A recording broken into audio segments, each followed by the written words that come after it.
and you need to explain to them what has happened to my boss, Professor Sally, so that people don't think it was a design. That Uganda is coming, you don't bring in no, she was supposed to be here. My boss is supposed to. So you want to be saying, oh, in this population of 10, some are women, some are men, some are children, boys and girls. So even as you build accommodation in a school, and thank God for the private sector, I've seen people bashing structure adjustment program. It was about liberalization to let the private sector do what it does best. The children going into university today, UNEB gives us the information, 65% of them were in private schools. Those who sat A-level. Cut us of liberalization. These people will not talk about that protecting the gay. But if government was still in the 30 years back, 40, where it says I must give secondary education to everybody, minister's budget here would even be more encumbered. So there are things in the government budget that we can offload to the private sector and let it take them over. This for me is the conversation. Once that conversation is grounded and lined up very well, the numbers will fall in place, and then we'll have the genuine numbers to discuss. And I'm grateful you have spoken about the strategy and the numbers there, but let me come to Honorable Semunju. Honorable, is this budget realistic? Especially you and I earlier on were talking about URA. Now a target has been given of about 41 trillion shillings to collect. So 44, 41? 41 was the other one. 44. Yes. Now it's 44 trillion shillings as of today. Is this budget realistic? No, the 44 includes, I think, 1 point something petroleum. 1.4 trillion petroleum. Yeah. I think we shouldn't be worried that the budget is 84,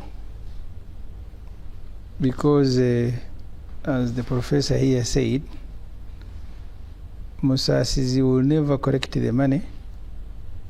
Sometimes even the money he intends to borrow, he will not find it, or he will find it but it's very expensive, he will not borrow.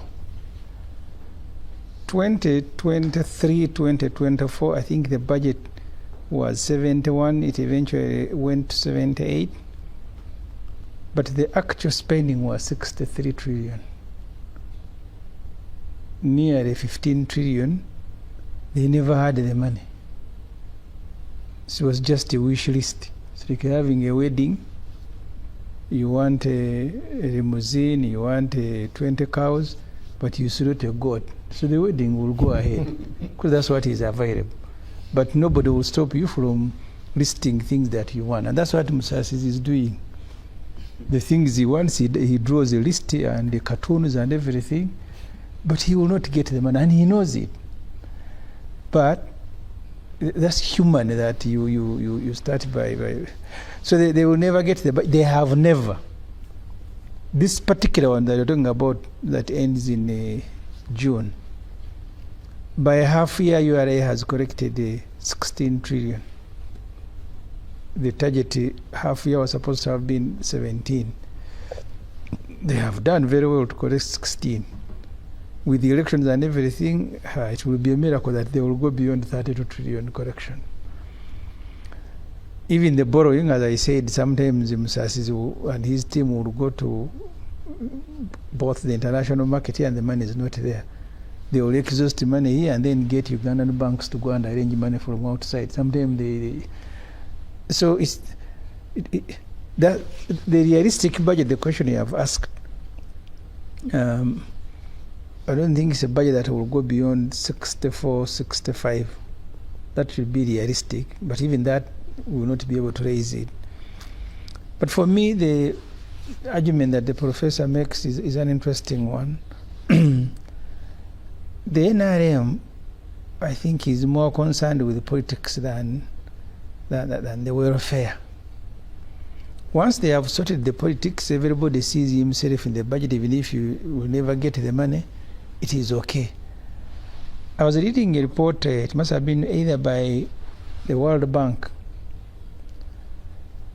The World Bank argues that globally, when you invest in infrastructure, the return will be a ratio of $6 to $1 for every investment you make in the infrastructure. That when you invest $1, the return will be 6. For Uganda, the return is 0.8. So that report of World Bank, I was wondering why. And there are examples to give. I was looking at the report of the Auditor General. The Auditor General looks at 22 companies in which government has invested about 1.3 trillion through Uganda Development Corporation. 22 companies. Specifically, you're looking at 10. We've invested 1.3 trillion. Those companies, the 10 have neither paid interest, neither paid the principal. They are not working. And that's because the NRM, once they make a decision that they will invest in this company, even if it fails, they will die with it. The other day I saw proposals, this one guy of Ntungam of coffee, that now he wants a runway. And I am told they discovered later that the smell, the aroma of coffee, if you're going to be transporting coffee from Ntungam to Europe, by the time it reaches there, the smell is gone. But that they are not telling you. And possible also the cafe. Yeah, so they are now telling you they want a runway to begin frying coffee. Did they know these fellows that, because they tell you Germany is the biggest exporter of coffee, they don't process. They just buy and sell. For you in Uganda, here the point that Professor was making, you must choose between a bed and a mattress. 22 companies in which Musasi's is investing money through UDC, they are no return. They are not even paying because we are lending money. We were with him in the Committee on Finance. PDM, this is the 4th year. So far, Musasi's has put about 3.4 trillion in PDM. The policy says that after 24 months, the first trillion that you invested there, it should be repaid and it begins revolving. Musasi's and his team told us they have what has been paid is 1.4 billion. What? Yes. The Auditor General says 9 billion. Where the NRMPs are very interesting. I told the Honorable Kate Shumba, he made very good arguments in the committee. He said, you see, if a PDM is working, there should be a corresponding rise in at least indirect taxes that we are correcting. You put money in people's hands, that was the objective. They must now begin consuming sugar, fuel, water, and then you bring taxes.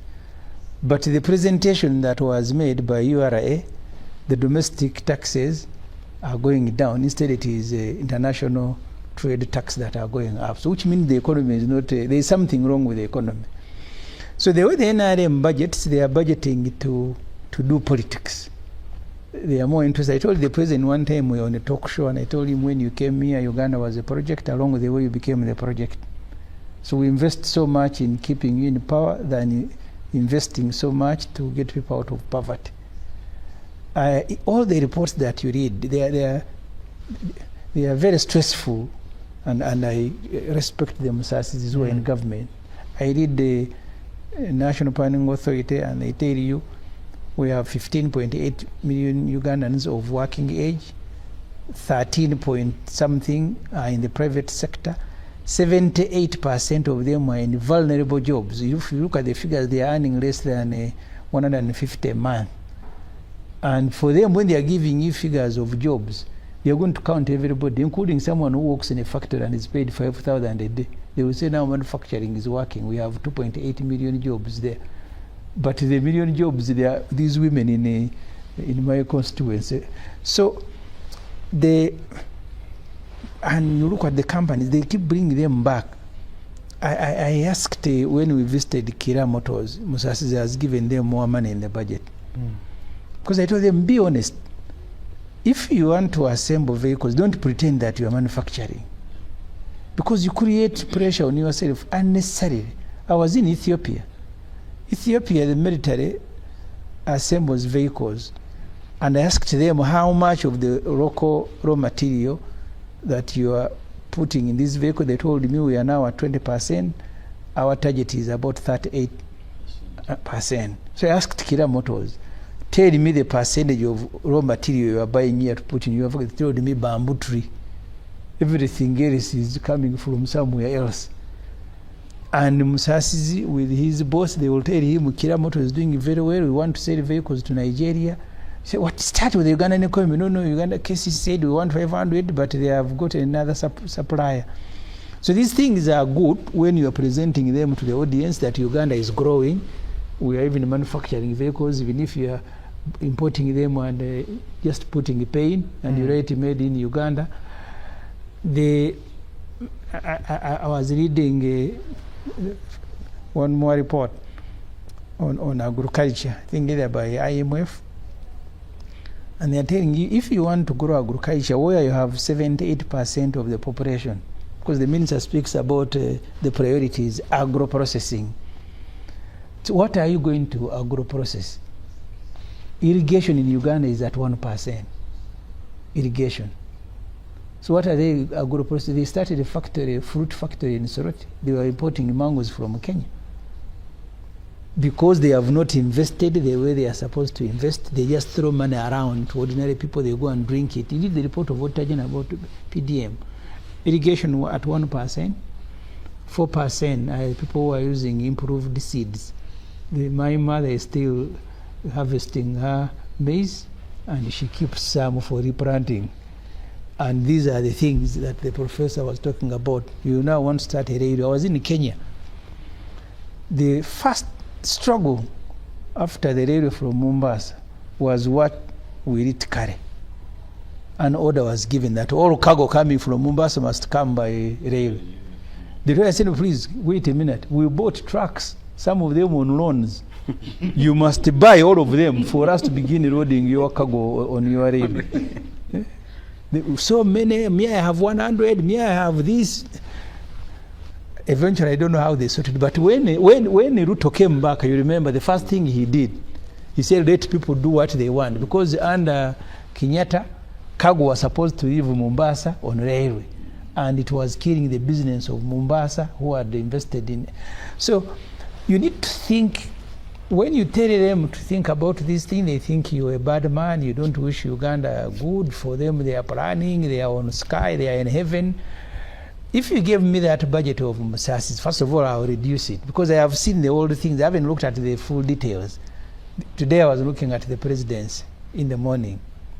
You still have Museveni with 136 billion for donation. Makerere University is operating at 40%. Usitema is at 19% in terms of human resource. When you read the Bank of Uganda, when you read the World Bank, they are telling you that the productivity level of Ugandan children who are in school, the productivity level, 10 years from now is going to be at 39%. The global, the world average is about 50%. Why? Bustema, the university, staffing, 19%. Makerere, about 49%. And they will come here, science, science, science. Science doesn't mean entering a class where there is a laboratory. It means many other things. But NRM is very good at speaking. When Musasi begins to speak, you will think we are going to be a developed economy next week, because he will take enablers. He will tell you now this. You say these guys they have now hit it. So otherwise, I think because first of all, the people who are involved in these things are intelligent. From Musasi to Gobi to they are very intelligent people, but they don't make the decision. The decisions are made by a politician. That's the point he was telling you. Because if you read the law, you're supposed to make the law guides you. The budget must be a document based on sound analysis and macroeconomic forecast. Do they follow that? In fact, the budget framework paper, I think, in my view, is the document that follows the law. But the moment you bring that parliament must be, because they, as I say, they represent people. These senior 6 dropouts, some of them have even cheated results that they are now the ones making a budget and increasing it. You have had technocrats with knowledge. They have told you the budget should be 69 trillion in the budget framework paper. And then you bring it in an NRM caucus full of people whose experience is attending a funeral. And they are the ones who are now telling you grow it. Then they go somewhere. They have said grow it, and they grow and bring 84, and it's a budget process. Thank you. I'm bringing in Julius. And there's something I'll come back to with Honorable Semuju that he mentioned on the floor of Parliament. But Julius, you and I had a phone call over the weekend, and it was a very big concern, especially with what the Honorable Minister was going to present today. When you look at this budget, especially one of the things that I picked out that caught me, government plans to spend an additional 4.8 trillion, while the revenue they are planning to pick from the proposed taxes is 2.3 trillion shillings. Make sense of this budget for us. My budget. I think for me is we need to be very realistic and say what budget do we have, because when you say 84, most Ugandans will say, oh, we are a very rich country. But like you said, the discretionary spending, the amount of money available for us to spend is just only 34. You know, discretionary spending. So when you remove, numbers, even his numbers are not what I have. They're not updated. They are not updated. So the discretion. So what you are having right now is that the big chunk of the money actually is for certain expenses. You're not going to touch it. It's what you're going to have is less than what you are going to put in the budget. But putting the numbers aside, you want also to see what is driving, what are we spending on, and where is the money going to come from. So when you say you have 84 and you are going to collect only 44 plus something, so it means entire almost half of it you must get it from somewhere else, and usually that is borrowing. Is borrowing bad? I don't think borrowing is bad. Borrowing is okay, but you must answer two things. One is that where is the borrowing coming from? That is very critical, and at what cost? And the second is what you are borrowing for. The challenge we have right now is that we are now tending to borrow domestically. And I think there has also been an argument that domestic borrowing actually is very good because it can actually improve our capital market and all of that. But the biggest part of domestic borrowing is that it is very expensive. That's number one. Number two is that it crowds out the private sector, because me and you now, when you go to the bank, then we find that the money they have, they are reserving it for the minister to take it out. So there is less remaining, and it's going to be very expensive for us to borrow it. But remember, we are saying that this is a private sector-led growth and economy. And we know that the private sector relies heavily on affordable capital from banks. But now this capital is going to be very, very expensive. So when you leave that aside, then you ask yourself, what am I borrowing for? The challenge with the domestic borrowing, it ends up in operations. You can't say, I want to borrow to construct this road, for example. You borrow for budget support. And when money goes in budget support, then it can even go to salaries. It can even go to people's operational expenses and others. And once, and I think Semuju was talking about, the return to investment in Uganda is extremely so low. Then it means that by the time you want to pay back this loan you borrowed for, this project actually is not going to make money to enable you pay back this particular loan. Now, once that doesn't happen, then the Honorable has no other choice but to come to the taxation now, because we need to pay back. And they say, oh, we need to start increasing taxes. Now, the private sector, remember, is the one that is going to pay these taxes. On the other side, they cannot get affordable credit to finance their business operations because they are competing with you as a government. But now, you are increasing taxes. So double tragedy for the private sector. So those particular challenges now bring us to the question of what should we do? And I think among the things that needs to be done is for government to reduce the appetite to spend on each and everything that comes up. And if we don't contain that, then we fall into those particular troubles. I was looking at some of the allocations that have led to some of these particular increases. Then you look at this cattle compensation for northern Uganda, for example. Teso, Acholi, and Lamu. If I recall properly, I think this is a budget line that we have been talking about this since NRM came to power.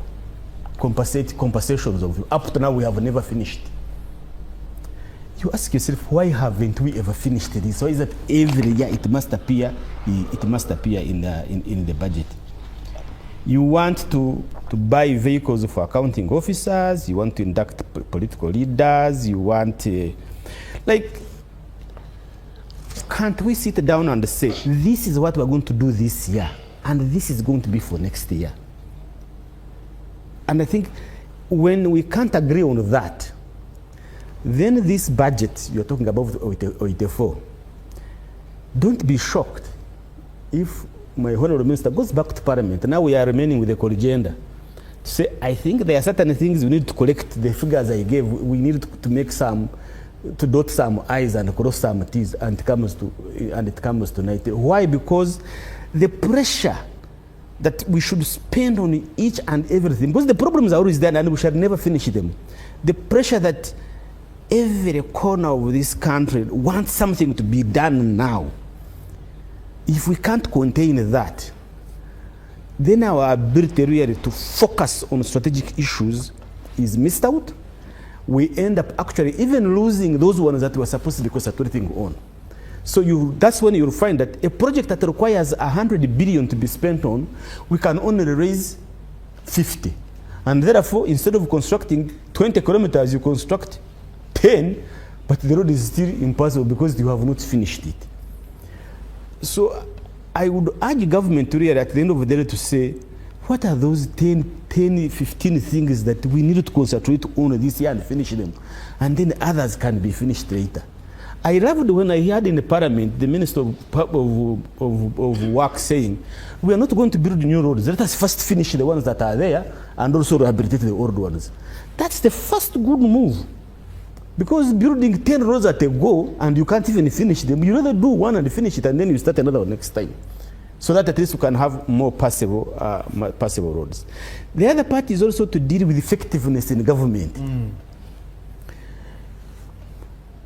If we have a project in government and it's supposed to be finished within a year, why don't we put together the brains necessary, the resources necessary, and we finish it within that budget, within that year, on time and on budget? I've always given this classic example of the Usegampiji Express Highway. The road originally was supposed to be 3.5 years to be finished, at 500 billion. At 7 years down the road, it was at more than $1 trillion, but it was 40% performance done. We went ahead to borrow money to finish the same road.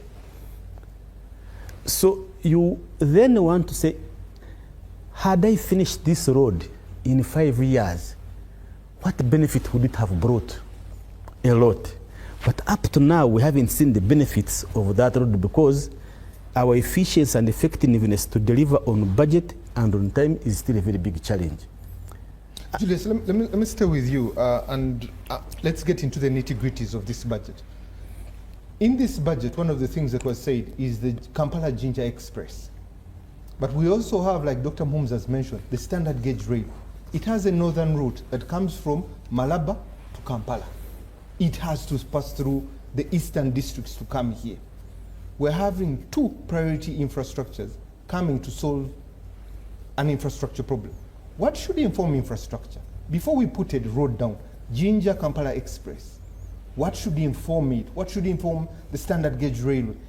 Do we have that thinking before we get to Is it cargo? Is it people? What kind of cargo? Are these questions we ask ourselves before we indulge in this amount of money?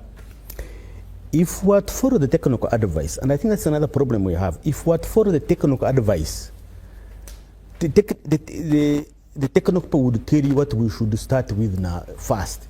And I think even Dr. Musa hinted about it. Where you have water, you don't think of railways. You want to utilize the water transport. We have the water, we don't want to utilize it. The Jinja Kampala road is in a bad shape. It's taking us now, it is almost 4 years down the road even to get a contractor. The standard gauge railway is there, but also have the meter gauge railway. What should inform all of these things is what you're going to carry on that road, period. It's basic, what you're going to carry on that road. You cannot put a road that is going to carry nothing. And I think... And indeed, one time I went to Soroti. It is the road either from Bugwe to Parisa and then Kobe. And I was the only one on the road. Branding, one day at the president saying, people in Usuga are using our tambaka to dry cassava. So I think for me, that's the but the other question I want to ask is, do we need a tarmac on each and every corner of this country? Or we want all-weather roads that are motorable? And then we leave that expense, that money, to build a four-lane road from Maraba to Kampala. But ensure that our internal roads are motorable, because all we need are motorable roads to carry our pineapples and the from one sub-county to another to the market. If you say you need a tarmac from one sub-county to another, that's why our budget is huge and bloated. So we need to concentrate on which roads do we need and what are they carrying.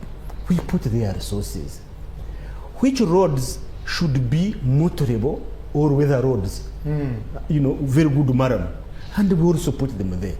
Because if you go in my district and you want to say from one sub-county to another we put a tarmac, you're going to waste resources, because at the end of the day, I mean, like he said, you only find a few 2 or 3 vehicles passing on that road. But a motorable road or weather road is good enough to cause development in that area. Thank you. Honorable Semuju, the NRM government has a plan of a 10-fold economy to get to 500 billion. There is also in this budget a economic growth of 10%. When you look at all these things, is it politics? You see, the trouble with NRM is that you can't trust their figures. You said here, and I saw a document by the Honorable Kasaija presenting to NRM MPs in Entebbe. Public debt 116. In the documents that Musasize has brought, including the recent one on statistics, public debt 126. Every NRM document that you will have has a different figure. I don't know, it depends on which audience and what they want to extract from that audience. When they are meeting a caucus and they want them to support a budget that will require a lot of borrowing, they will tell them we haven't gone beyond 50% of public debt to GDP. The figure will reduce. If they are meeting another audience, but to have a target is a good thing, and I salute them that we want to grow the economy every year 10%. We want to build this economy to this number. But I have told you, one of the things they wanted to do was to bring everybody into the economy, into the money economy, to begin production, to grow. Irrigation has remained at 1%. Improved seed is 4%. People who took the first batch of money of PDM, only one out of $1 trillion, 1.4 billion has been paid. When you read the reports of the Auditor General, sometimes the money is withdrawn, it hasn't reached where it is going. Where it has reached, they have to pay school fees. In theory, first of all, it is okay to have a target and say this is our target. But that target must also be realistic, because it can demoralize you. that you said I want to achieve this and then you achieve less. Do you want to create a notion that PDM is not? It is. I am sure you know, Honorable Mr. that it is not working. It is good to scatter money to go and everybody. There is nobody you'll ask whether giving him money is bad. Everybody will say thank you very much. Because the measurement of PDM as of now is how many people in the parish have received, and usually have accessed PDM. And usually that not is how many have paid back. That is usually the NRM measure. We will get there on the payback. No, but at the moment, if you want to measure, is how many people in the parish have received. Don't rewrite the policy. Don't say you will get there. Your own policy written is that after 24 months, the first batch of the money should be repaid to revolve. You have now collected 0.0, and you want to score yourself 100%. No. We are still distributing these standards the money. You put them. I am not the one who put the standards. You are the one who said 24 months, the first money we dispatch should return and then benefit others. What has returned is 0.00%. And I am saying that is not working. As a policy, you come back and say, here it has failed. But NRM, like say, even when they are measuring education, they are not going to measure the output. They are going to measure the enrollment. And then say, oh, we are doing very well. At enrollment, we have 2 million children. When we came in power, it was this number, now it is this. They are not going to give you figures of completion because... Can you achieve completion without enrollment? You have heard. So first things first. You have heard. When you enroll 2 million, at the time of P7, you have less, you have 600, where the others have gone. That's what you deal with. If I'm going to measure you, I'm not going to measure you at enrollment. I'm going to measure you because it is not enrollment that was going to grow the country. So the distribution of money was never going to grow the country. The point we made, you have a standard gauge railway, you want to carry stuff. If production hasn't gone up, what will you be carrying? You start that by looking at agriculture, because your economy, the 4 areas, one of them is agro processing. I have told you started a factory, fruit factory in Teso, and you are bringing mangoes from Kenya. So you want to continue doing that. Your own report of Auditor General is saying you invested in 20 companies through UDC, and the return is 0.8%. So these are things that should worry anyone, that before I make a choice, and that's how decisions are made. If I'm going to do a road and I want a return on that investment, and I have a list of roads, so which roads do I choose? Musas's and cabinet will choose a road because that sub-county voted NRM very much, and then they will choose another. These are the decisions that they make. These decisions never grow the economy. Look, you come to Chira, where URA is collecting over 80 billion, and there are no roads. Then you go to Paris Akumi, there is a road, not use it, no money is coming from there. One time I spoke to an engineer who was a PS in the Ministry of Works, and he told me for every dollar that you not invest in the road infrastructure, you lose 2. Because people are going to lose time, people are going to be repairing these vehicles every day, and they're going to consume fuel. So collectively the economy will be losing this money. So when you are making, and I said, and I want to repeat, it is not because they are not intelligent, extremely intelligent, but they are serving politics. So they will choose a road, even if there are no vehicles there. For them, because it is politics, then people will celebrate, the president will go under commission, and Musasi will tell you the number. We now number of kilometers of paved roads. We are at 10,000. Where have you paved it? In the middle of nowhere.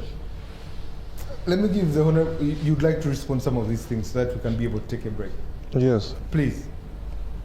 I want to start with this idea that why did we, I think I pick it from Mukunda. What informs our decision to construct SGR at Kampala? we want to reduce the cost of doing business in this region. We are not looking at a community access road from village A to what. We must start at that strategic level. You have goods coming from Mombasa to Kampala, to Kigali, to Congo, and elsewhere. How best can they move fast? How best can they move at the lowest cost possible? It is either water or SGR, but what not are the by metric road. tons we're moving? Sorry?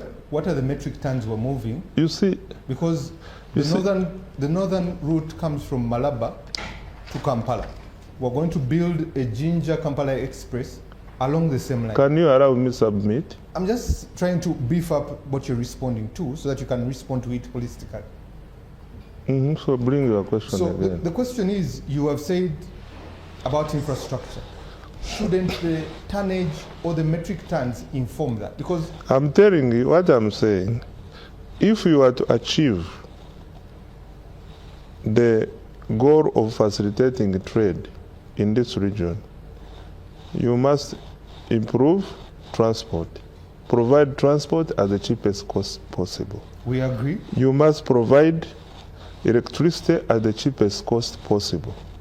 You must provide the money, development finance at the cheapest cost possible. Therefore, the standard gauge is addressing the question of lowering the cost of transport, both in terms of actual cost and the time taken on the road. You know, have you traveled? Yes. In developed countries, rarely do you find cargo on the road. The roads are for passengers, for people. But cargo moves on the water and on the what? So even in East Africa, you are not going to say, because you have a number of tonnage today, you cannot construct a road for the future. You are looking at now and also for the future. You are not going to say, because we have not established an iron ore factory in Rwanda, you are not going to think about transportation of iron ore from Uganda to the nearest sea if we are to export our processed iron ore. You are not going to say that you will not establish a train to carry people because the number of tourists now are not adequate. You are not investing in a standard gauge for today. It is for the future. But I want to tell you, if you are to look at strategic investments, I feel sorry for those who are saying, oh, we don't need you people are in class. You are not in reality. Go to Mombasa, Nairobi, Naivasha. That SGR, if you say there were no goods to carry, I feel sorry for you. I think unless you don't know. No goods. Yes. What you're saying is that if you the goods, can it make business sense for the goods to meet the cost what of is that transport? What is Ethiopian Airlines? No, can I? When Julius was submitting, I was quiet. Yes, and also Semuju. Yes. So can you also give me my Honorable time? Minister, Ethiopian Airlines makes the money for the fuel off the cargo. What we're asking is a business case that makes sense for an SGA. When Ethiopian Airlines started, can you go the numbers? How much money was it making? It was also futuristic. No. You go the numbers now. Because you're also talking about and show me, prove to me that when Ethiopian Airlines started, it was making that money. You must start. You must start with an idea, develop an idea, and turn it into a business case. You don't wait for, how do you know that something is viable until after you have tried it? If we talk about Ginger Express, that we want to invest there, you mean you don't see that there is a lot of traffic jam from here to Kampala up to actually Iganga, you mean you cannot believe that when we reduce that traffic, the time taken for containers to move to Kampala will reduce drastically? Do we need to really do a lot of awareness and create and sensitization that we need to really ease transport along the Jinja, Kampala, Iganga road? Sometimes I really wonder how we think. Let me read some feedback that has come through. Good evening, Timothy. Thank you for the show. This budget will not benefit an ordinary Ugandan. Okay, thank you. Thank you for the program. The president made development pledges during his re-election, such as upgrading Buko Health Center 4 to a general hospital. Has this been captured in this budget? That's an interesting one. Good evening, Timothy. Looking at our national budget and the corruption rate, I am of the view that government should start making some provisions in the budget to cater for corruption, just as business entities make provision for bad debts. Okay. Ogwang from Lira says, thank you for the show and thank you for hosting the Honorable Minister. My concern is on domestic borrowing. I supplied government entities 1 year ago. I have not been paid. I am told that until domestic borrowing is sorted, I was not asked to give a loan to the government. I am not being paid interest, yet the loan is there. I got the money from a bank. I'm paying the interest. When you borrow, you pay interest. Also, you are killing my business as no cash continues to come through. Okay, concerned citizen there. Finally, thank you for the program. Just like Honorable Semuju has always sensitized us, we no longer have any big confidence in this budget. It's unfortunate and surprisingly how we make always deficit budgets, big expenditure, but still people are in serious chronic poverty. This country needs more than God's mercy. This is Duncan. Thank you for your feedback. Let's take a quick break. When we come back from this break, we'll be answering questions on the particular areas of this budget. This and more after this break. Good evening and welcome to Behind the Headlines. My name is Timothy Nyangweso. Today we'll focus on the estimates of the budget of 2026-2027. How much of your budget do you know? How much of the proposed taxes do you understand? This is the second budgeting cycle for the National Development Plan 4. But also a lot of ambition, but how much of it can we chew and swallow at the same time? We're talking about 10% growth. We're also talking about a 10-fold strategy to get us to $500 billion as a country. But let's get the details of this after I introduce the panel. On my immediate left, Julius Mukunda, the Executive Director for CSBAG. He's with us this evening. Good evening, Julius, and it's good to have you. Good evening, Timothy. Good evening, viewers. Next to Julius is the Honorable Ibrahim Semujunganda, representing the people of Kira Municipality, but also the Chief of Staff at the People's Front for Freedom. Good evening, Honorable, and it's good to have you. Good evening to you and to the viewers. Next to him is Dr. Fred Muhumza, who is a director at the think tank of MOOBS Economic Forum. He's with us this evening. Good evening, Doctor, and it's good to have you. Good evening, our viewers. Happy to be back here. The chief chef of this budget that shall be passed come the end of June and will be getting us started July 1st, the Honorable Henry Musasizi, the Minister of State in charge of Finance and General Duties, is with us this evening. Honorable, good evening, and it's good to have you. Good evening, Timothy, and I want to greet all the people watching the program out there. Thank you very much. You can also be part of the show. Go to our YouTube channel. We're streaming live, also on our X space. Please get there. We'll be dropping you drop your comment there when you get one or two of them there. The number for text or WhatsApp is 0709 60 25 92. And let's get this conversation started. Let me first give you some of the details that are interesting about this budget for you to get context. Especially the numbers that you need to be able to be looking at as we go forward. The budget estimate is at 84 trillion shillings as presented today by the Honorable Minister that is with us today. And we also look at domestic borrowing that in 2025-2026 was at 11.3 trillion shillings. It seems it is dropping to 8.95 trillion shillings. Budget support, which is project support, this one is conditional based on projects that have been earmarked, and this has been 11.3 that has now dropped to 10.8 trillion shillings. Domestic financing, which was 10 trillion in 25-26, has increased, meaning the money that is rolling over in the next year will go higher in what we pay as interest to 13.9. Domestic arrears, this is a business conducted by government and payment has not been made. What was earmarked this year, the financial year that ends in June, was 1.4 trillion shillings. It seems it has dropped to what government should be giving its suppliers 200 billion shillings, meaning it will take us 40 years to pay the people that we owe money. Lastly but not least, our debt, which is quite interesting, 116 trillion shillings at that. Money that government has at its disposal, this is discretionary expenditure, is only 34 trillion shillings. Let's get to the Honorable Minister, who is the chief architect of this budget. Honorable Minister, give us context of this budget. It came from 69 to 78. Now, today you laid 84 trillion shillings. Where is this money going to come from? But also, what are the drivers behind it? Thank you very much, Timothy.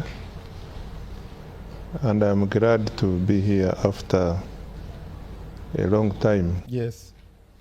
I was here before the elections that took place in July and also in January. Yes, today we laid the estimates for financial year 2026-2027, amounting to 84.3 trillion Uganda shillings. Mm-hmm. And I want straight away start with your first concern. This is a movement from first 72 trillion of financial year 2025-6, now to 84. You will see a movement of about 11.9 trillion. Now you're also concerned about the movement from 69 trillion at the BFP stage to 78 trillion at second budget called Satura, and now at draft estimates we are at 84.3 trillion. Timothy, yes? Timothy? Yes. Budget is a process. It is not an event. And at every stage in the process, there are consultations, and consultations result into decisions. Which decisions will ultimately change the numbers. For example, a budget framework paper is prepared by the executive and presented in Parliament. That is the rigorous stage where we consult Parliament. And in this process, what is Parliament supposed to do? Parliament is supposed to look at the budget strategy mainly, because here numbers may not matter much, but what do you intend to achieve as government? Clearly defined in the budget strategy. And once Parliament looks at this, it will tell you, yes, thank you very much, but we think you should drop this or you should add the other. So the additions and subtractions, because Parliament, why they must be heavily involved in the budget, they have an eye of the people. And a budget is a tool we use to achieve service delivery for the people. So once Parliament looks at the budget and says, we think here, thank you very much, but we think we should add, you should add the following. We don't just take them that it is a ritual or anything. We go back, study, analyze, and act on the recommendations of Parliament. So the recommendations of Parliament substantially led to a shift in resource envelope from 69 to 78, as this was mid-February 15th when we issued the second budget called Satura. Now the second budget called Satura in itself is not final. Its main role is to inform the preparation of the ministerial policy statements. Now in between there, you have not finalized on how much revenue you are going to get. You have not finalized on what are the likely priorities from cabinet. You have not finalized on the priorities by the president. So there are still consultations. So all this process has resulted into a movement from the 69 to now 84, and a movement from 72 of the previous year's budget, which is financial year 25-6, to now, to a movement from 72 to now 84.3 trillion. You may ask yourself, and the public would wish to know, what are the key drivers of these movements? Timothy and the viewers out there, Uganda as a country is building an economy anchored on the ATMs. The ATMs is agro-industrialization, tourism, minerals, including oil and gas, science, technology, innovations, etc. So those are the main pillars under which the economy is anchored. But to achieve them, you need to have the enablers. The enablers, for instance, defense and security is key, peace and security. You need the roads, you need the railway. Like this year, we are going to start the construction of the standard gauge railway. This one has taken a substantial amount of money in the budget. You need electricity. We are going to electrify to support the infrastructure in the industrial parks, for example. They need electricity, the industrial parks need water, the industrial parks need the roads, they need internet, among other things. All these are costs. Honorable You Minister, need, yes. Allow me to interject there.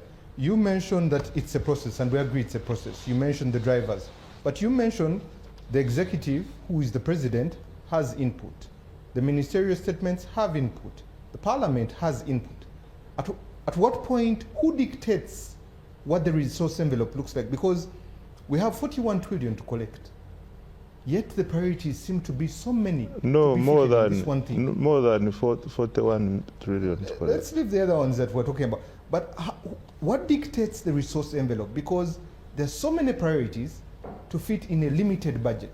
Are we cutting our cloth according to our coat, or we're just... I beg your pardon? How are we measuring it? Because you have so many drivers, so little money to be able to work with.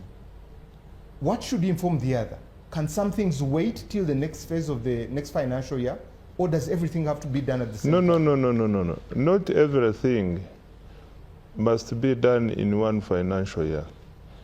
Our planning, we have what we call the medium-term expenditure framework.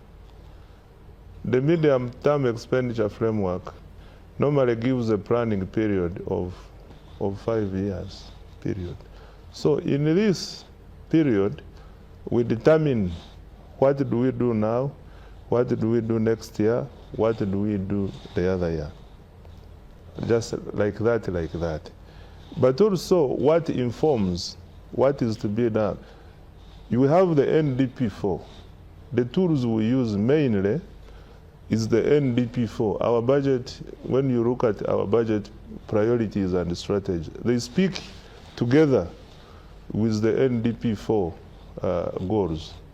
You have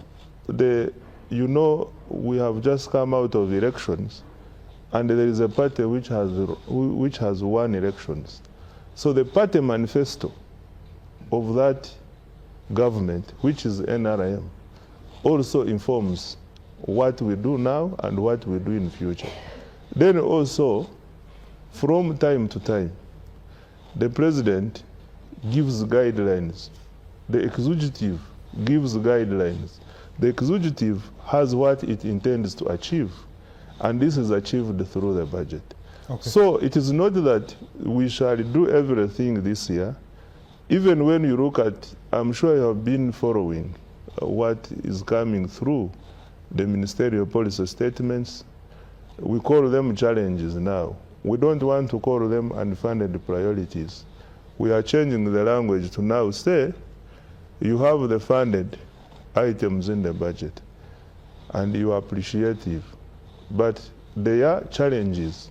The challenges are mainly those items that have not been able to succeed now, but you hope that they will succeed for financing in the future. Okay, thank you. Let me come to Dr. Mhumza. Doctor, when you hear what the Honorable Minister has laid before Parliament today, 84 trillion shillings, what do you make of it? Well, he has explained, and it's the process. By the time Parliament is done with it, who knows, it might be 90 or down to 77.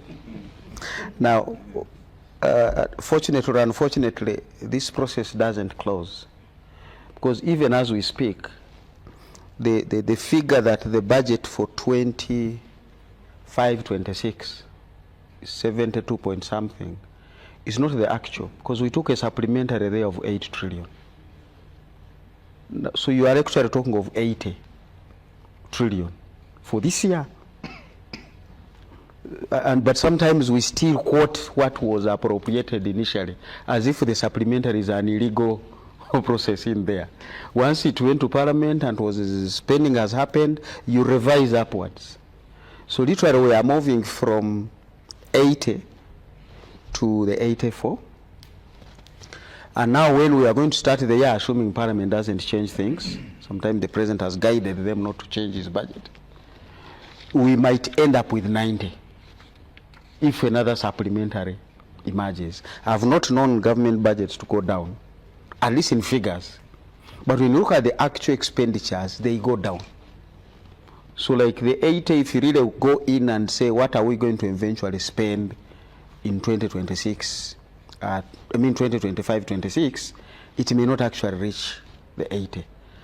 Now you begin to wonder, why don't we go back and begin to learn from those lessons and say, even when we gave the 72, which became 80, we did not spend that much, literally.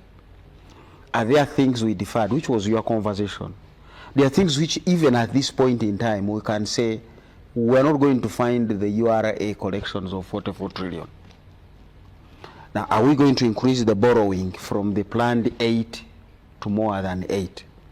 What are the implications of that? Because government does not stand in an economy as an isolation, it's only me. It sits in there with the budget. Government budget has roles it plays. One is to enable the private sector or disable. 2, it is to help households realize their goals of welfare improvements, which you can do through roads, hospitals, education. So you want to go back in evaluating the previous budgets and say, what foundation have we laid for these entities? Because ultimately, it is these entities that inform the future budget. The other day I was discussing with people and wondering, if I really wanted to increase tax revenue, and there is a set of 100 companies that are not making profit, corporate tax is on profit. So I would go back and say, what can I do to help these 100 companies begin to make a profit so that they can contribute to tax? And where is another group of 100 companies whose profit is 1 billion, 300 million, because 30%. How do I help them to make a profit of 200 billion, so that now instead of giving me this much, they make more. Now, as you've said, when you look into this budget, arrears down to 200. You are really killing the very private sector that is supposed to contribute to the 44 trillion. So is the budget doing a balancing act to really give us and give itself a future set of stability? If government rolls over 12 trillion, 18 trillion, sometimes it goes to that far, this is money you picked out of domestic market. Now instead of bringing it back, you have not. You are rolling over a book entry. But these banks needed to have this money to actually lend. It has not come back. But you have continued to do that commitment. So how is the economy going to move when there is less blood, which is the finance, in the private sector banks where they pick their money? Now you're going to end up with money lenders, which money lenders will lend at 40%. Remember, even the banks will now increase and lend at a higher rate. Because if government is borrowing risk-free at 17%, me and the colleagues, some of us here, will now end up borrowing at 30%. Now remember, the interest on the loan is a deductible expense for tax purposes. So if I had borrowed at 19%, I would be having more profit. But now I'm going to reduce my profit by the interest rate cost. So in the working out of the budgets, you begin to come to your conversation. And I know it is a high-level commitment, not for debate in the politics of the day, on the standard gauge railway. We must do it. Now, to solve what problem is the question I still ask myself for the last 20 years. You had the meter gauge where it is very rare to find that train moving. And I go through those routes. It is very rare to find a train moving anything. So will the meter gauge create what the train should carry? What was not there for the the standard gauge. If it's not there for the meter gauge, where would the standard gauge get it from? So shouldn't I now focus on what the train should move? The Kenya-Uganda railway was specific around copper. So some of this infrastructure we are doing should be specifically in line with the objective. Because in its own right, it won't give you what you are anticipating. So shouldn't I now be speaking to my budget to say, how do I make sure the meter gauge, every 3 hours, a train is moving with 100 wagons? In which case now I must first invest there. Now when the meter gauge is overpowered, then I can upgrade it. You don't bring a bus where taxis are moving empty. You want to first say, let's be working with the taxi. When the population increases on this road, we bring a bus. You bring the bus. But also going back from the geography we learned in secondary school, where there is water, you don't do a road, you don't do a railway.